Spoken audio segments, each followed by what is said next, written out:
So hello and hello what is up guys, welcome back to दिवुश एम्पाई। And भाई लोग इतने इंतजार के बाद फाइनली चैप्टर 1145 हम लोग के सामने आ चुका है। एंड भाई स्पॉइलर का वीडियो मैंने कल ही डाला था और कल रात में ही चैप्टर आ गया था, बट सॉरी थोड़ा सा ज्यादा लेट हो गया था, उस चक्कर में मैं वीडियो पहले नहीं बना पाया, तो वीडियो आज आ रहा है भाई। और अगर भाई चैप्टर की बात करें तो भाई स्पॉइलर जैसे मिले थे बहुत खतरनाक से, तो चैप्टर भी ऑलमोस्ट उतना ही खतरनाक जाते जा रहा है। तो ज्यादा देर ना करते हुए भाई चलो डायरेक्ट चैप्टर की तरफ बढ़ते हैं। एंड हाँ, अगर वीडियो अच्छा लगे तो please like share and subscribe कर देना, क्योंकि अभी नया चैनल है एंड तुम्हारा ये एक लाइक मेरे लिए बहुत ज्यादा मायने रखता है। So thank you in advance and chapter शुरू करते हैं। ओके, तो जो चैप्टर का टाइटल है वो इस बार लिखा गया fire on tree route number 8 and the second forest district. तो जो होली नाइट्स ने जो फायर लगाया था ना वो एल्बाफ के आइलैंड पर जिसमें बच्चे जा रहे थे, तो चैप्टर उसी के अराउंड रिवॉल्व करने वाला है। ठीक है, तो अगर कवर पीस की तरफ देखा जाए तो भाई जैसा कि बताया गया था कि यामातो जो आइलैंड पे घूम रही थी एंड फिर उसने अल्टी और उसके भाई को बचा लिया है, तो उसका भाई काफी जख्मी लग रहा है, तो अल्टी उसको हक कर रही है। एंड मेरे ख्याल से ये शायद कवर स्टोरी यहीं तक चलेगा, या फिर शायद अगर इसके आगे भी कुछ होगा तो वो होगा, वरना फिर ये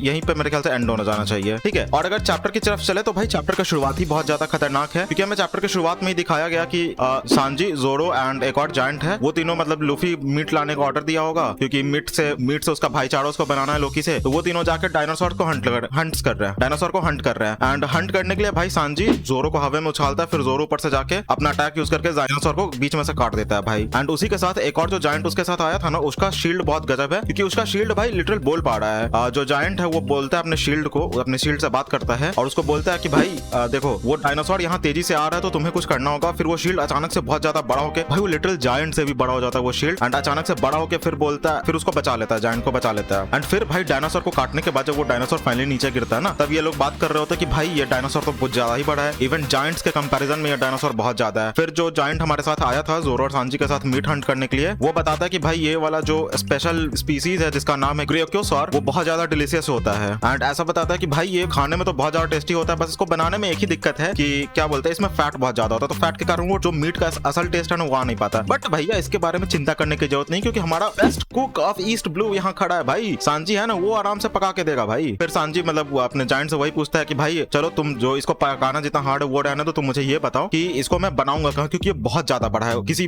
के भी साइज के, तो इसके साइज का बर्तन मिलना भी बहुत ज्यादा मुश्किल है। फिर वो जायंट बताता है कि उसकी चिंता तुम मत करो, मैं तुम्हें हंटर्स केबिन नाम का जगह जो मेरे ख्याल से उनका किचन होगा उसमें लेके जाऊंगा, वहां पे सारा इक्विपमेंट है जो भी तुम्हें चाहिए पकाने के लिए वो मिल जाएगा। एंड फिर उतने में ही जाते जाते जोरो जायंट से पूछता है कि भाई तुम्हारे पास ये जो शील्ड है ये बोल कैसा रहा है। तब वो बताता है कि भाई ये शील्ड ओरिजिनली उसका नहीं था, ये शील्ड ओरिजिनली उसके पापा का था, और उसके पापा जब बिग मॉम से लड़ने गए थे, जब एल्बाफ पे बिग मॉम बच्ची थी, तो उसने भाई पूरा हरकम मचा दिया था ना, वो सबको खाने लग गई थी सोल फ्रूट का, इसी कारण से तो उसको सोल फ्रूट का पावर मिला था। तब वो बताता है कि उसी के में से एक सोल इसके पास, इस शील्ड के भी पास आ गया था बचाने के लिए। तो बिग मॉम का नाम सुन के जोरो और सांजी एकदम से सरप्राइज हो जाते हैं। फिर वो बताते हैं कि अच्छा तो ये ज़्यूस की तरह है। फिर भाई ये जायंट भी सरप्राइज हो जाता है कि इन लोगों को ज़्यूस को कैसे पता, ज़्यूस मतलब ज़्यूस क्योंकि ये टॉप कमांडर था ना बिग मॉम के लिए, तो ये जायंट भी सरप्राइज है कि ये इनकी नेविगेटर के पास कैसे आ गया भाई। एंड फिर सीन चेंज होता है और हम लोग वापस से लोकी लूफी के पास आते हैं। फिर लोकी उन लोगों को बताता कि गॉड्स नाइट वो यहाँ आ गए हैं, मतलब एल्बाफ पे वो लोग एंट्री कर चुके हैं God's knight. And God's knight के बारे में सबको पता नहीं होता है, तो वो लोग बस ऐसे ही अजम्पशन लगाते हैं या फिर कंफर्म होकर बोलते हैं कि people from the world government, so they are the ones who did this to you. वो लोग मतलब पूछते हैं कि जो वर्ल्ड गवर्नमेंट के लोग हैं, मतलब वर्ल्ड गवर्नमेंट के वॉरियर्स हैं, वो उन्होंने तुम्हारे साथ ये किया है। फिर लोकी बनाता है कि हाँ उन्होंने ही किया है। फिर हायरुद्दीन जो अपना कमांडर है अपने लूफी के आर्मी में, वो बताता है कि तुम ही ने कुछ उल्टा सीधा किया होगा जो तुम उनके साथ मतलब पंगा लेने गए होगे, इसलिए उन्होंने तुम्हें इतना पीटा। फिर लोकी उनको भाई चिल्ला के मना करता है कि ऑफ कोर्स नॉट, मैंने नहीं किया है। वो बोलता है कि अगर मैंने उनसे हाथ मिलाया होता तो भाई अभी तक मैं दुनिया पे राज कर रहा होता, तुम में से कोई मेरे सामने खड़े नहीं होते। फिर लूफी पूछता है कि गॉड्स नाइट क्या है, तो वो उन्हें बताता है कि वो वर्ल्ड गवर्नमेंट के वॉरियर्स हैं जो नेवी से एफिलिएटेड नहीं है, सिर्फ वर्ल्ड गवर्नमेंट सेलेस्टियल ड्रैगन्स को वो लोग रिपोर्ट करते हैं। एक्चुअली में सेलेस्टियल ड्रैगन को भी रिपोर्ट नहीं करते, वो सिर्फ 5 एल्डर को रिपोर्ट करते हैं। एंड फिर जब तक ये बातचीत चल रहा होता है तब तक उधर से जोरो, सांजी और वो जायंट भाई वो उस डायनासोर के मीट को लेके आते हैं। वो चिल्लाते हुए आते हैं कि भाई हमने एक बहुत बड़ा डायनासोर पकड़ लिया है जो कि बहुत ज्यादा न्यूट्रिशियस भी हो सकता है। एंड फिर भाई आते के साथ जोरो बोलता है कि नहीं भाई मैंने इसको पकड़ा। फिर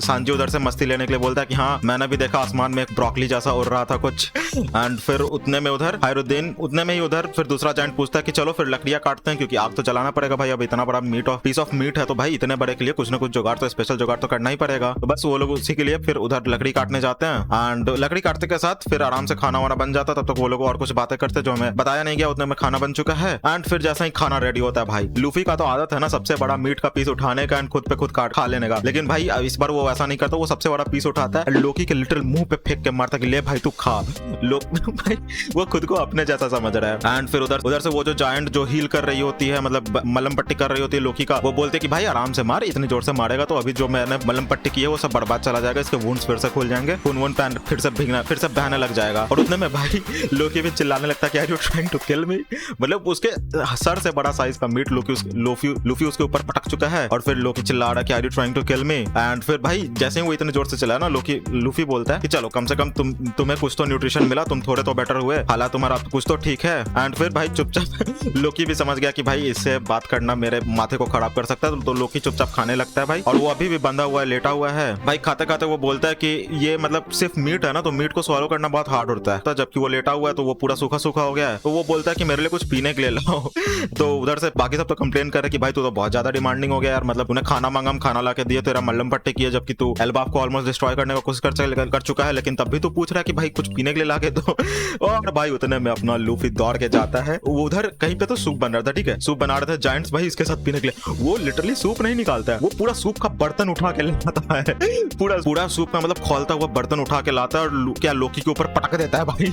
उतने में लोकी का माथा खराब भाई, वो एक तो पहले इतना बड़ा मीट उसके ऊपर फेंक के मारा, फिर वो जल रहा है अलग। एंड फिर वो भाई वो जलते जलते चिल्लाता है कि भाई प्लीज कोई लूफी को मेरे से दूर भेजो। और लूफी इधर हाथ जोड़ के उससे माफी मांग रही, भैया माफ कर दो, गलती से हो गया। लेकिन कोई नहीं, इतने में जो जायंट थी जो हेल्प कर रही थी लोकी को, मतलब मल्लम पट्टी कर रही थी, वो भी लूफी को थम्स अप देती है, क्योंकि अल्टीमेटली सब लोकी से नाराज ही हैं because of his past. And भाई ये देख के सांजी भी थोड़ा सा सरप्राइज होता है कि अरे वाह, तुम भी थोड़ा लूफी जैसा सोचती हो कि तुमने इतना हर्ट करने के बाद भी तुम उसे थम्स अप दे रही हो डांटने के जगह। लेकिन फिर साइड में जोरो और सांजी, भाई ये देखो जोरो लिटरली अपने कटाना को यूज कर रहा है चॉपस्टिक, मतलब चॉपस्टिक या फिर सी जो भी बोलो उसको यूज कर रहा है। और वो दोनों बात कर रहे हैं कि भाई ऐसा लूफी ने क्या किया होगा कि आइलैंड के सारे जायंट उससे नाराज हैं। लेकिन फिर वह मस्त अपना बातचीत होते होते इधर खाना बन रहा है और लोकी पूछता है तो तुम्हें भी रेड हेयर के बारे में जानना है, अगर मतलब तुम्हें भी रेड हेयर के बारे में जानना था, और अगर तुम्हें जानना पर तुमने अपने शर्तों को पूरा नहीं किया, तुमने मुझे अभी भी पूरी तरह से नहीं खोला, अभी भी मैं बंधा हुआ हूँ चेन से, सी प्रिजन स्टोन से, जो वो पहले से बंधा हुआ था उससे। और जब तक तुम लोग मुझे चेन से नहीं खोलोगे तब तक हम लोग का डील पूरा होगा नहीं, तब तक मैं तुम्हें रेड हेयर के बारे में कुछ नहीं बताने वाला भाई अभी। एंड फिर वो पूछता है लूफी से कि भाई क्या तुम सच में रेड हेयर से मिलने के लिए इतने बेताब हो? हालांकि मैं भी तुम्हारा ये जो जुनून है अपने, क्या जिस पर्सन को तुम एडमायर करते हो उससे मिलने का, ये जुनून मैं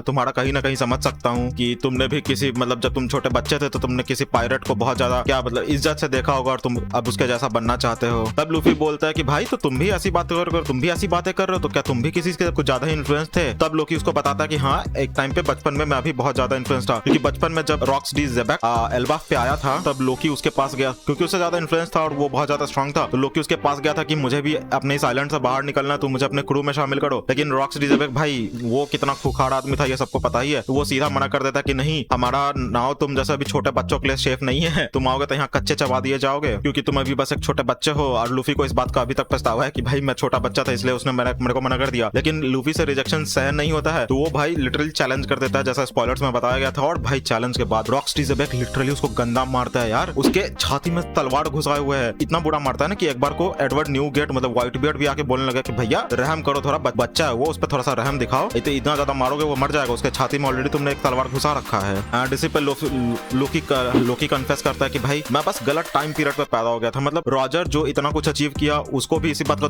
दुख था कि वो भी गलत टाइम पे पैदा हो गया, लोकी जो इतना स्ट्रांग है इसको भी इसी बात का दुख है कि मैं गलत टाइम पे पैदा हो गया। भाई तो सही टाइम पे क्या सिर्फ लूफी पैदा होगा?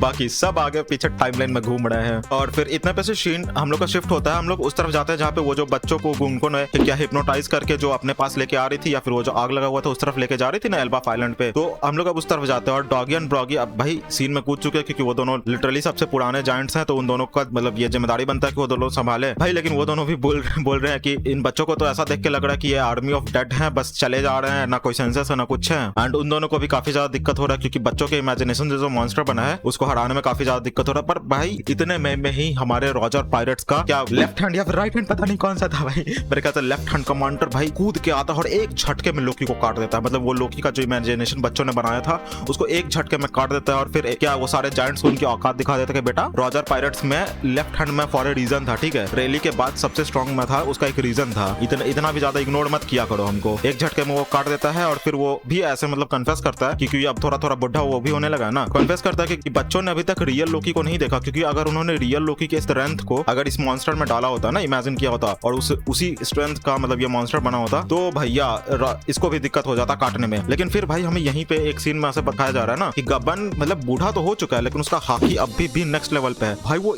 इतनी दूर खड़ा होके भी सीधा बता सकता है कि 3 लोग और हैं जिनकी आवाज थोड़ी अलग है, जो ना कि ह्यूमन है, मतलब जो कि एल्बाब से नहीं है और ये स्ट्रॉ पायरेट्स में से किसी में से नहीं है। मतलब वो इतनी दूर खड़ा होके उनको सेंस कर रहा है और वो सीधा बोल देता है कि और ये तीनों इतने स्ट्रॉन्ग है ना कि जब तक ये लोग इस आइलैंड पे हैं, इस आइलैंड पे अभी सब कुछ सेफ हम लोग काउंट नहीं कर सकते एंड हो सकता है कि भाई ये शायद अंत की शुरुआत भी हो जाए। लेकिन भाई उतने में ही फिर सीन चेंज होता है। उन्होंने मॉन्स्टर को तो काट दिया लेकिन अभी भी जो आग लगा हुआ था जिसके तरफ बच्चे एक एक करके जाए जा रहे थे क्योंकि वो अभी भी अपने होश में नहीं आए हैं, तो जायंट पायरेट्स में जितने भी जायंट्स थे जो भी फायर डिपार्टमेंट में काम करते थे वो सबके सब पूरी तरह से आग बुझाने की कोशिश कर रहे हैं भाई एंड मैक्स प्रेशर पे पानी फेंक रहे हैं वो लोग, लेकिन आग बुझने का नाम नहीं ले रहा है। और उधर से सोल चिल्ला रहा है भाई क्योंकि सोल जाहिर सी बात है वो सबको बचाना चाहता है, तो वो चिल्ला रहा है कि भाई जो भी कर सकते हो करो, तुम लोग फायर फाइटिंग टीम जो भी तुम लोग हो, thank you for coming. And देखो बच्चे सीधा आगे बढ़ रहे तो तुम ही लोग को बुझाना पड़ेगा। तो भी वो लोग बोलते हैं कि हम लोग जितना भी ज्यादा प्रेशर दे सकते थे हम लोग कर रहे हैं बट आग बुझने का नाम नहीं ले रहा है। उधर से सोल भी चिल्ला रहा है और भाई इतने में जैसे दिखाया जाता है ना कि बच्चे बस आग के पास पहुंचने ही वाले हैं और उधर से गुंको और वो जो एक और होली नाइट है वो दोनों देख के खुश हो रहा है। भाई यहाँ पे गुंको बोलती है, मैं लिटरली कोट कर रहा हूँ, they'll wake up from the heat crying